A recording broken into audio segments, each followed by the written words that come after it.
From New York to our TV and radio audiences worldwide, I'm Michael McKee. Welcome to Balance of Power, where the world of politics meets the world of business.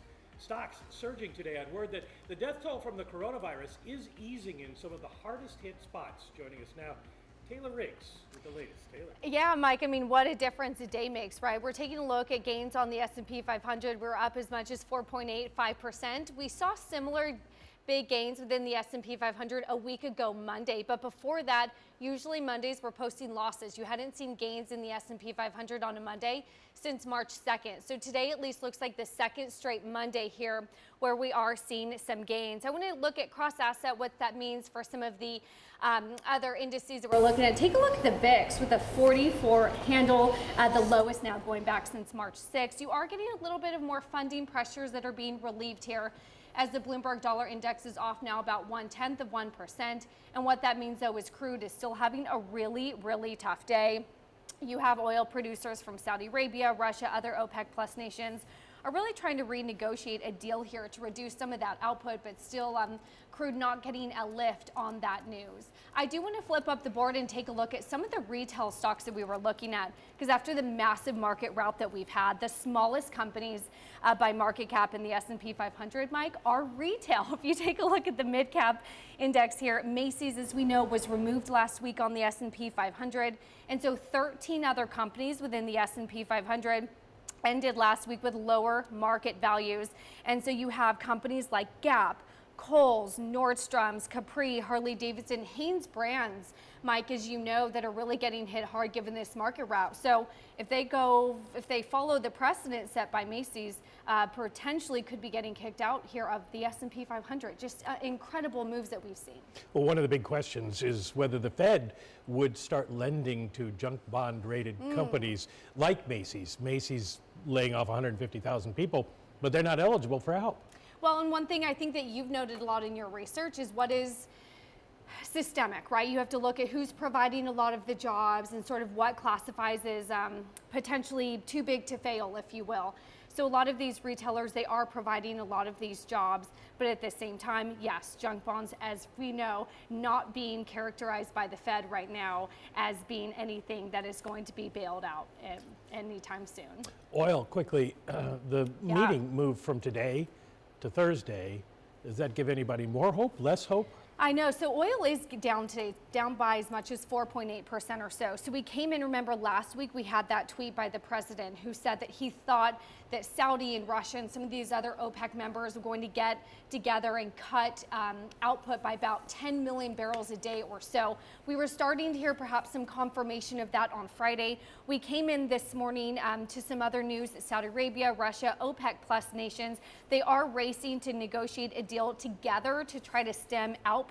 You do also now, Mike, have the G20. They're taking center stage. They're also now trying to fold in some of the U.S. and some of the other energy producers. I think the big story continues to remain that there is a lot of room running out within the storage. So you talk about negative prices, where if you don't have anywhere to store the oil, you can't just shut off a well. It's not that easy. Well, Alex Steele says they can put some in her refrigerator if they need to. You know, we could always rely on Alex Steele to say something like that when it comes to oil. Yeah, Taylor Riggs, thank you very much. Markets may get some encouragement by some glimmers of hope on the virus, but the economy far from out of the woods. One of the problems that they have is that the banking system isn't working quite as well as Congress had hoped. We have now some thoughts by Jamie Dimon, who put out his investor letter today at 23 pages, one of the shorter ones he's done. He's the only current CEO who steered a major U.S. bank through the financial crisis. He sees some distressing similarities. You can see there at a minimum.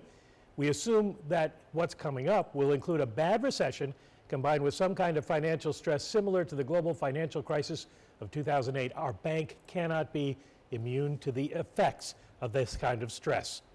What does that mean? Well, he says JP Morgan's earnings will be down meaningfully this year, though the bank is unlikely to cut its dividend. They'll give more details on the impact on the bank when they report first quarter earnings later this month. Dimon says about 180,000 of their employees, 70%, are working from home, the bank giving payments of $1,000 to those who must go into work. Banks also waiving fees for some loans, allowing customers to defer payments on mortgages and auto loans, and removing minimum payment requirements on credit cards.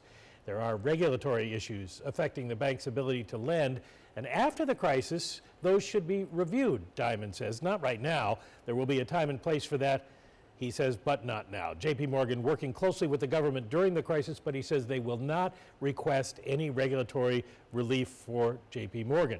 Diamond is calling for a detailed plan to get the country back to work once new cases and deaths start to fall. It should be based around testing and ramp up slowly, he says. The country was not adequately prepared for this pandemic. However, we can and should be more prepared for what comes next. Done right, a disciplined transition would maximize the health of Americans and minimize the time, extent, and suffering caused by the economic downturn, Diamond says in his letter.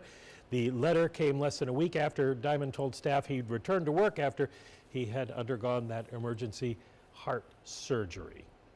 Taylor, what are financials doing? Has there been a reaction to JP Morgan and for Diamond's letter? You know, the dividend call that you mentioned there, Mike, is very interesting. I believe it was Morgan Stanley's Mr. Gorman last week or the week before who came out and said people really depend on dividends as part of their income. So he believed in his world it would be irresponsible for him to cut the dividend because a retail investor often collects those dividends as a source of income. So he viewed that as taking away a source of income. You could view that on either side, as we know. I think the financial markets view those dividends as being a very stable sign of the health of the financials where they are. Financials are having a great day today. I would note here, Citigroup up almost 8%. JP Morgan, because we were just talking about Jamie Dimon, up more than 5.5% or so today. Part of this comes on some of the yield curves that we're seeing. You're seeing the 10 and the 30-year yields rise by 6-7 basis points or so on the long end, which, as we know, a steepening yield curve always is a bigger boost for the financials. But I think they're certainly seeing some signs of stability here today within those financials there. And again, I'm curious to read more of these strategist notes on how they're viewing these dividends. If it really is seen as a sign of income for a retail investor, a sign of stability. We know the health of the financials are much more stable than they were 10, 12 years ago or so. Yet at the same time, do you cut those dividends, save cash, and be able to lend out more? That debate continues today. Seems like they're going to wait until after they get through the stress tests in June to make a decision. The Fed, that is. Right. Taylor Riggs, thank you very much. Now we're going to bring in Mark Crumpton. He's going to get us caught up on Bloomberg's First Word News. Mark? Michael, thank you. Oil has pared its losses today. There are signs that Saudi Arabia and Russia are making progress toward a deal to curb output. A number of hurdles remain, however. A meeting of the OPEC Plus coalition and others is now tentatively set for Thursday. Meantime, the Saudis and Russia want the United States to join in, but President Trump has shown little willingness to do so. There's a sign that lockdowns in Europe may be easing the coronavirus outbreak. Both Germany and Spain reported lower numbers of new cases, and the death toll in Spain in the past 24 hours was 637. That's the lowest since March 24th.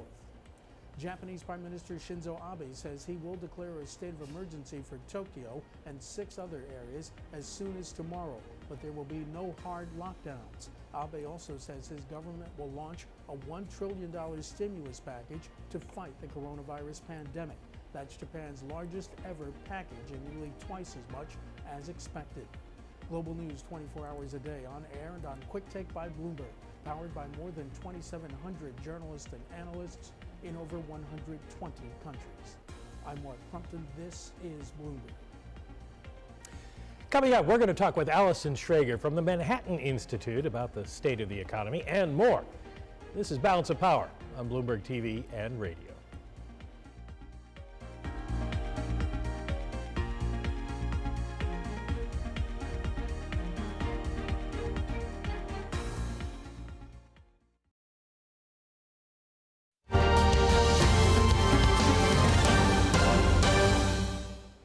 This is Balance of Power on Bloomberg Television and Radio. I'm Michael McKee, sitting in for David Weston. We have a headline out that should encourage people on Wall Street. Italy reporting the lowest new virus infections in almost 3 weeks. 3,599 new cases of the disease on Monday. That compares with 4,316 a day earlier. 636 new deaths linked to the virus. That is more than the day before, but all the doctors have told us the deaths will follow the decline in the new infections. So markets have been up today because there's been optimism about the virus starting to get under control. We have the Dow up by 5%, the NASDAQ and S&P up by 5% as well. So both bits of good news. We want to see what happens next, though. Once these virus alerts start to go away, once we start to see things a little bit better, some rays of hope on the progress of the coronavirus, what happens then? Allison Schrager is joining us from the Manhattan Institute. She's a senior fellow there. Thank you very much for joining us, Allison. A lot of talk now on Wall Street that maybe we're beginning to see the end, but what is it that we see when we see the end? The end of the virus or the end of economic, all this economic stress that's going on? Well, they're two different things. Both would be connected. Yeah, they're definitely connected for sure. I think once it said we get the virus under control, we can start reopening the economy, and at that point we can get a sense of how much economic damage it really caused and how much is sustained and how long a recovery is going to take. How long does the recovery take? That's one of the big debates. When you see forecasts, you see people saying, well, we're going to have a V-shaped recovery, we'll get right back. That's the administration line. And others say, when you look back in history, people come out of major scarring events like this cautious. They save money, they're not quick. And then we don't know, of course, how quickly a lot of these companies are going to come back. What kind of letter would you assign to a potential recovery? I think it's really hard to know right now. I think U-shaped, I guess, is looking more likely, but I haven't held out some hope that maybe we'll get a V-shaped recovery. It's just so hard to know. Like these very high unemployment numbers, we don't know. To some extent, that's a high unemployment number by design because we've shut down the economy and told people we are going to get you money through the unemployment insurance program. So a lot of those people are furloughed. A lot of those people might be called back to work fairly quickly. So we can't put too much stock on these eye-popping numbers because they don't really tell us the state of employment maybe in a month or 2 months. We do have the unemployment rate to tell us how bad the impact on the labor market is, but what about the impact on other parts of the economy? The whole idea of, we've shut down all the schools around the country. State governments are running out of money. Where do they come out? If suppose this ends by May sometime, serious damage or something we can recover from relatively quickly? Well, it could be very serious damage, particularly for state economies who have to balance their budgets. In the last financial crisis, it took them 5 years for their employment numbers of state employees to get to where the rest of the labor market was, because they do tend to lay off a lot of workers when they have big spending demands and are also really short of revenues, which is going to happen. So I think that's a big concern to some degree, even more than the private sector, which is better poised to recover faster. If we do get this kind of damage, then it's up to Congress, I would imagine, to try to fill in the gaps. So you got a lot of governors saying we need help. Yeah, for sure. And, I just saw Janet Yellen speak, and, she's also pushing, I said, for definitely more fiscal support. And we are also seeing the Fed buying muni bonds, which is not something I would have ever expected. So that might offer some relief for them as well. How do we think the U.S. economy develops when you've shut it down for so long? I'm thinking of the idea of trying to raise productivity. Do we see that happen because we've now experimented so much with work at home and remote distance work? What happens with kids in school? Do we create a new paradigm here? I don't know. I tend to think that we're going to really appreciate the benefits of in-person work. So I think we're seeing how much is lost when we do things remotely and how valuable in-person interactions are. Of course, we might see big gains in productivity. If you think, World War II shut down a lot of productive capacity, and then we had huge gains in productivity afterwards. So maybe people working from home are coming up with new creative ideas, which we'll get to experience. What kind of ideas would be useful to fund? If Congress is going to do a phase 4, Should we look to something like an infrastructure bill, or is that something that's a good idea but not baked right now? That'll take time. I think that will take time, certainly, to see. Again, like we're going to have, I said, we've shut down the economy. We have no idea what it's going to look like when it reopens, what businesses come back, which ones don't. And then I think we'll be in a better sense to get to know if infrastructure spending is useful. But I think we're definitely going to see big increases in research and development in healthcare and pharmaceuticals. Do you have any kind of thought when you look at the numbers, when you look at the curves that we're trying to bend, how much longer this will go? I know it's an unfair question, but it's kind of the thing that everybody wants to know. Well, as I said, I don't have any expert as a epidemiologist, but I am a risk economist who spends a lot of time looking at data and projecting curves, very different kinds of curves. But I've been very aware throughout this whole thing of how incomplete our data has been and how hard it is to make accurate curves right now. And I think as well that's one reason why they keep changing. But I think, hopefully there's some signs of optimism that your curves look like they're bending, or maybe even New York's are. So maybe we'll be pleasantly surprised that this won't last quite as long as we thought. From your lips to God's ears, we hope so. Allison Schrager, thank you very much. Senior Fellow at the Manhattan Institute. Well, many companies around the world are seeing their businesses fall dramatically, as we were just talking about. But Nestle CEO Mark Schneider told Bloomberg's Snera Chaich today they're struggling to keep up with demand. This is an unprecedented time. We've seen very strong demand for some of our essential food and beverage products, especially in those communities and countries that have been hard hit. We have three priorities in this period. First one is the health and safety of our employees. Only if we all stay healthy, we can make a positive contribution here.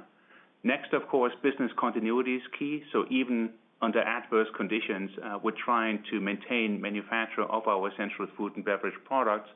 And then with a physical presence of in 187 countries, it's very important to us that we also give a helping hand over and above the call of duty in the communities around the world where we're present. And on the business continuity, Mark, do you have all your raw material supply guaranteed? The minute we saw this crisis spread, we were trying to improve inventory levels at all levels of manufacturing, so inbound materials, work in process, and also finished goods. Obviously, there was very little time, and I think flexibility is what's required right now. You do have logistics constraints. Sometimes you need to resort to air freighting. Sometimes even that takes longer or capacity is limited. So it's really all about managing in a very tight-knit way this crisis and showing flexibility. And this is what our teams are focused on right now. How do you actually see the coronavirus outbreak changing consumer behavior in the long term, Mark? I think long term is probably a bit far out right now. I think we're very, very short-term focused at the moment to really meet demand where we can. I think this is the most essential service that we can provide to our consumers. What we're seeing from China, for example, where there's some improvement here, that even in the aftermath, there's strong demand for value products and quality products, maybe a bit less on premium. And given that we are, of course, in a recessionary environment right now, I think that's also a safe bet then for some of the other communities as we emerge from the immediate healthcare crisis. So in the short term then, based on the sort of demand you're seeing for various products, Mark, are you stockpiling any? Have you increased production of certain products like water, like coffee, for example? Well, generally, we're trying to produce flat out in the face of strong demand. But do keep in mind, with logistics limitations now kicking in and also lower employee presence as a result of illness or precautionary measures, and also an enhanced safety protocol that we need to run at our plants, we are not always able to give it 100% of the capacity that you would have under normal circumstances. So we're working extra shifts where we can. We're trying to ramp up manufacturing where we can. But do keep in mind, this is a very, very challenging moment. And just getting to the normal levels of manufacturing is a pretty outstanding achievement right now. That was Nestle CEO Mark Schneider speaking exclusively to Bloomberg. A couple of headlines breaking Andrew Cuomo, the governor of New York, holding his daily briefing. He says the number of cases, new infections in New York, lower than the peak for a second day in a row. That'll be seen as good news on Wall Street. But good news for all you kids. New York schools and non-essential businesses will remain closed until April 29th. If you're a businessman, you don't like that. If you're a kid at home, you probably do. Still ahead, we are looking at home builders. They're surging today. Why? We'll look at the reasons.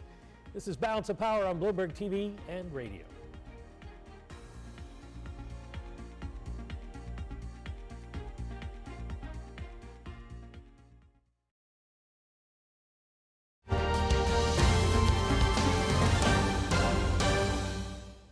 This is Balance of Power on Bloomberg Television and Radio. I'm Michael McKee, sitting in today for David Weston. Our stock of the hour is Meritage Homes and the Homebuilder Group in general. Builders spiking higher as Meritage affirms results and lumber prices rise. Abigail Doolittle is here with the story. Abigail, it seems sort of odd homebuilders are rising in this environment. It certainly does, Mike. But we do have a rally on the day, so the home builders a piece of that rally. And behind that, to a large part, is this Meritage Homes. They actually pre-announced to the upside for their first quarter, if you can believe that. Now, they are a home builder that ranging from entry-level homes to semi-custom luxury homes. They build in both the South and the West. And relative to the first quarter, extremely strong. January and February were great, up 38% and 51% respectively. March, not as much. Of course, the virus crisis and tragedy really hitting, so an 8% decline there. But overall, up 23% for the first quarter on this bullish pre-announcement. And we had order cancels holding steady on a year-over-year basis at 13%. Backlog is up 12%. So net, this is really a good driver for the home building space. So we have not just Meritage Homes climbing, but lots of the other builders soaring on this news, plus the market rally. 30-year mortgage rates are down, so that's certainly helping. On the year, though, Mike, it's a very different story. We may have Meritage Homes soaring today, up about 20%, but on the year, even with that 20% move up, Meritage Homes is still down 35%, and the sector, an equivalent amount, basically, on pace for its worst year since 2008, Mike. Abigail Doolittle, thank you very much. Meritage Homes soaring today. Stocks soaring in general. The Dow's up by almost 6%. Some good news from New York Governor Cuomo, saying that deaths and new infections in New York State seem to have leveled off. That's going to keep people going. Coming up next, we'll speak with Biotechnology CEO Jim Greenwood about the pandemic.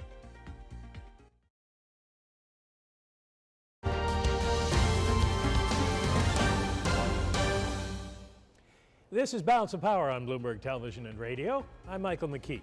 For Bloomberg First Word News, we go now to Mark Crumpton. Mark.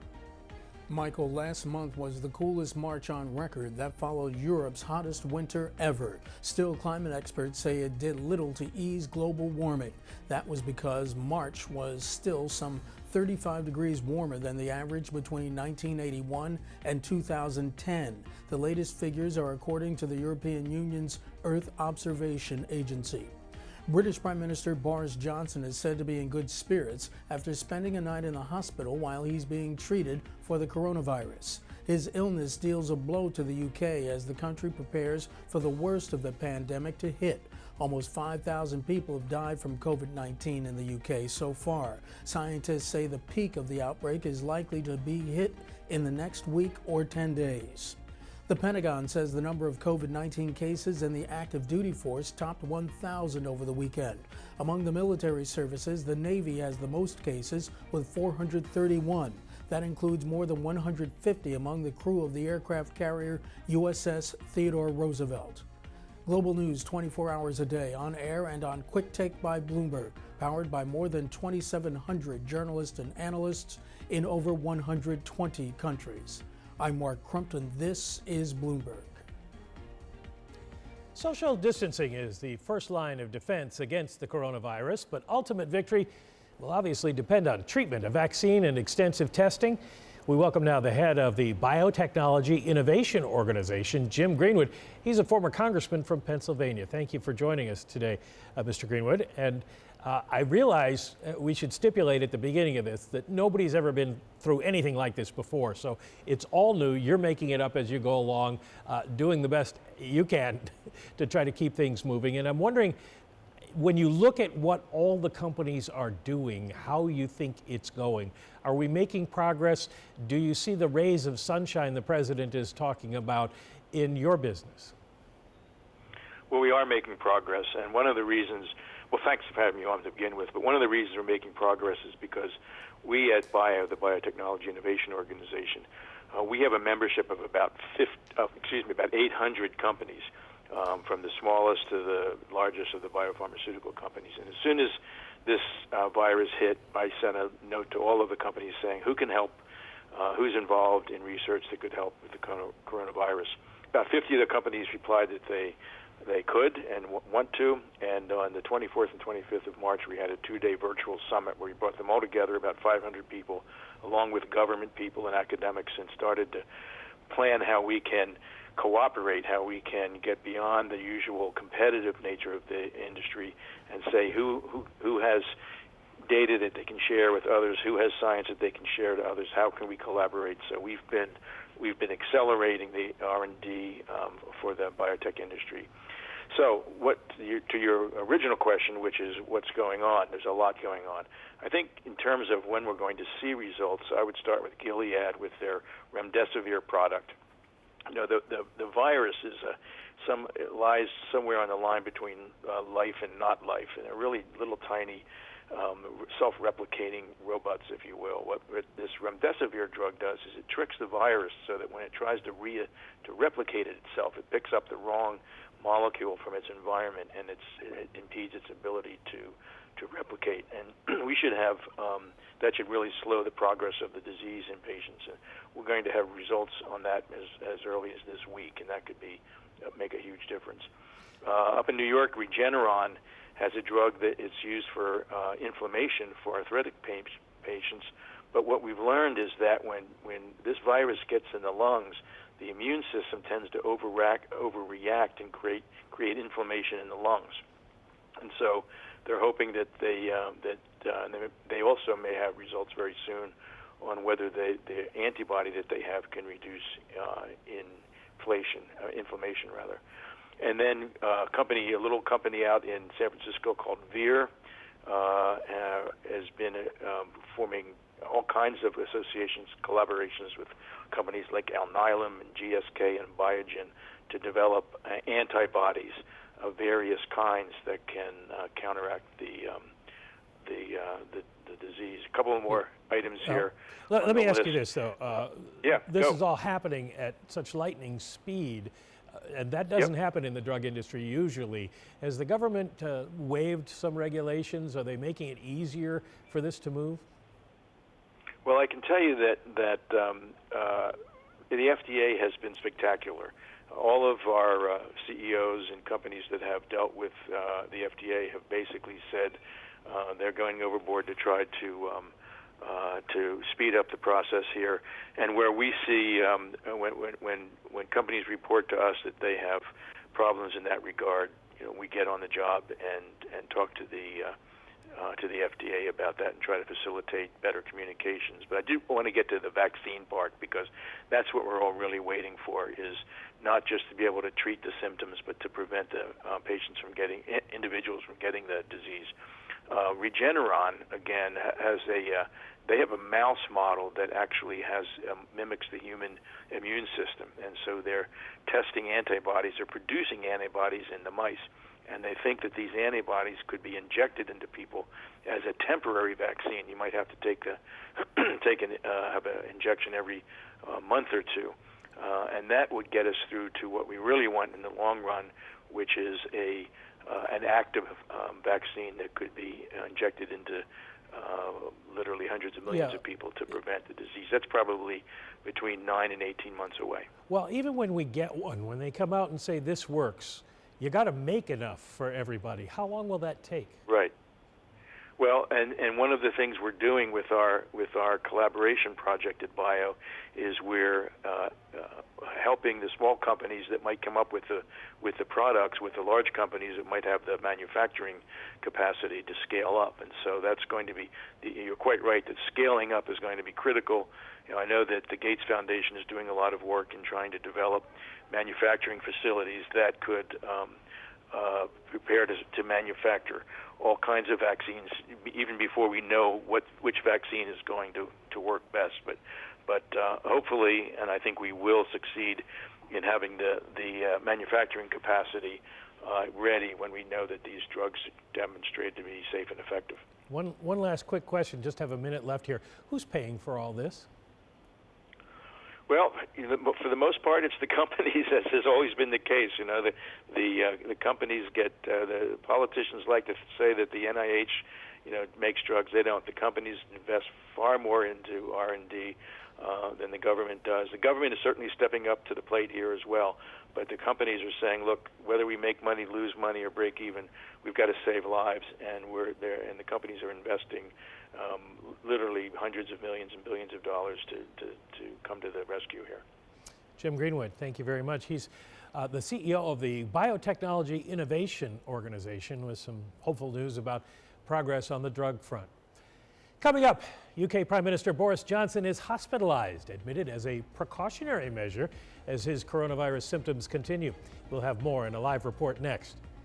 This is Balance of Power on Bloomberg TV and radio.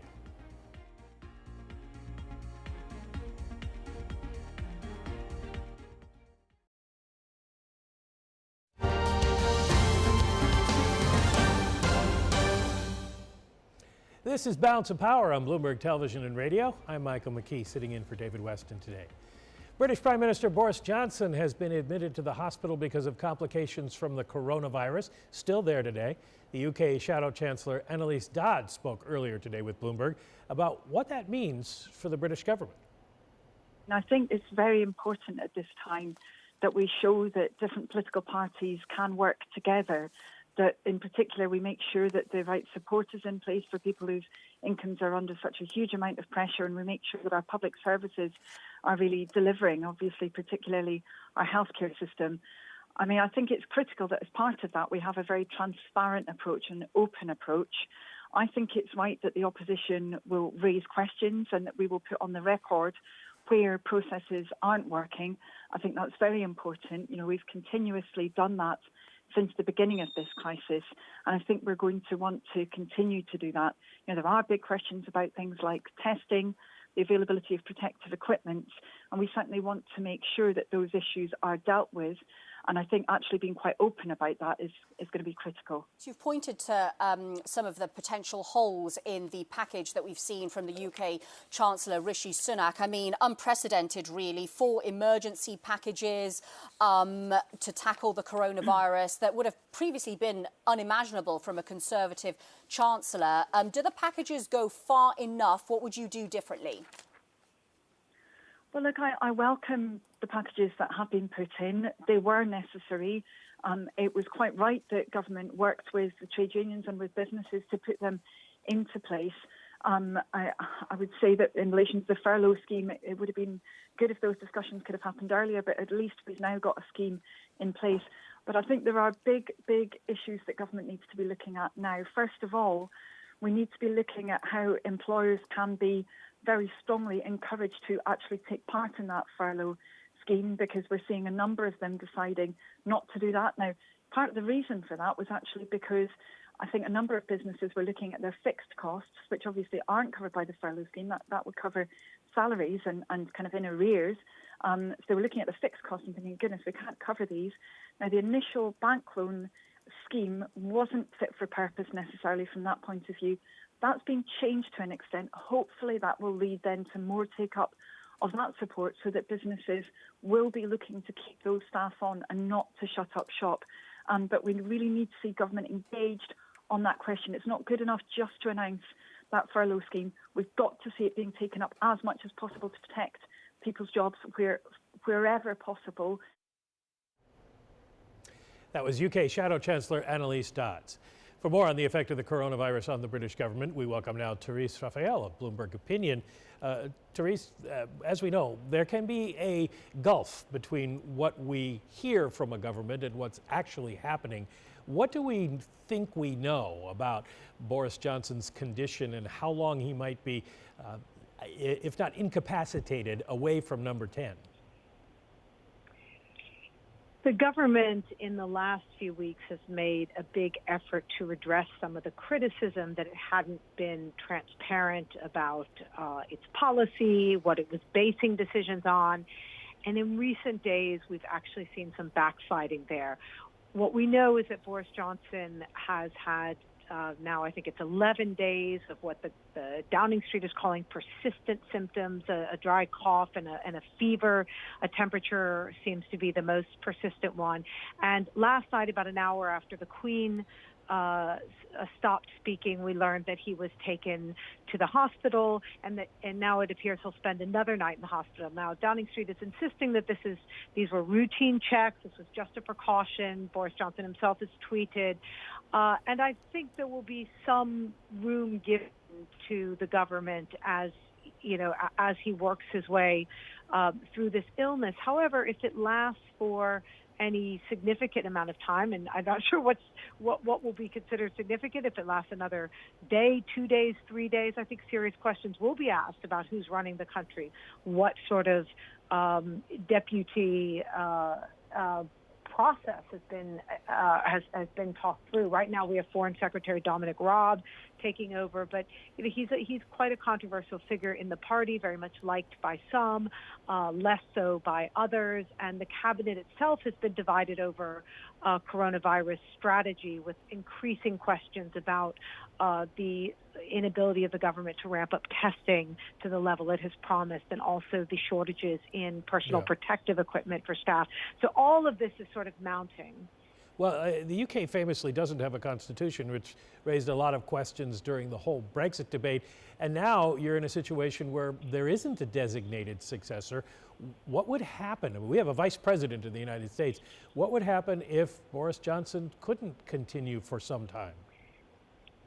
Well, exactly. So he is sort of first among equals in the cabinet. He serves at the pleasure of the Queen, but also of his cabinet. So one reason we saw so much a sort of backroom dealing and rumors under Theresa May's prime ministership is that her cabinet was divided about support for her. Boris Johnson's cabinet is very much behind him. He is a sort of colossus on the British political stage and within the Conservative Party. So I don't think there's any sort of risk of him losing that support. But if he were really to be incapacitated, there would be, an almighty scrum for who takes over. And at the moment, as we said, it's Dominic Raab, the Foreign Secretary, but I don't think anybody believes that that's a longer-term solution or medium-term solution should Boris Johnson really not be able to make decisions and run the country. And I think then there's the broader question of, how much work is he really able to do from his hospital bed? And that leads to questions about transparency and how much the public is really being let in on the state of the Prime Minister's health. I guess probably the most important question for most Britons about this would be, how does this affect the fight against the coronavirus? The Johnson government criticized for a slow reaction, now ramped up. Does it continue? Is it operating well at the moment? Do they need him? Well, quite. We are not at the peak of this epidemic curve. That's expected to happen in the next 7 to 10 days. There have been 2 consecutive days of slightly declining death tolls, but it's very hard to draw conclusions from that. Where the government has really fallen down are in these 2 areas, testing and ensuring that medical staff have the appropriate protective equipment. But there's a third question. As the economic costs of the lockdown mount, and we're now hearing they're in the order of about £2.4 billion a day, the government is being pressed to disclose what its exit strategy is. At what point would it be willing to release some segments of the economy? Without Boris Johnson there taking the lead and crucially communicating that, it's very hard to see how the government is going to appear sort of in charge and coherent in that strategy. Boris Johnson in the hospital. Our thanks to Bloomberg opinion columnist Therese Raphael. Well, coming up, Part of my interview with Richmond Fed President Thomas Barkin. This is Balance of Power on Bloomberg TV and radio.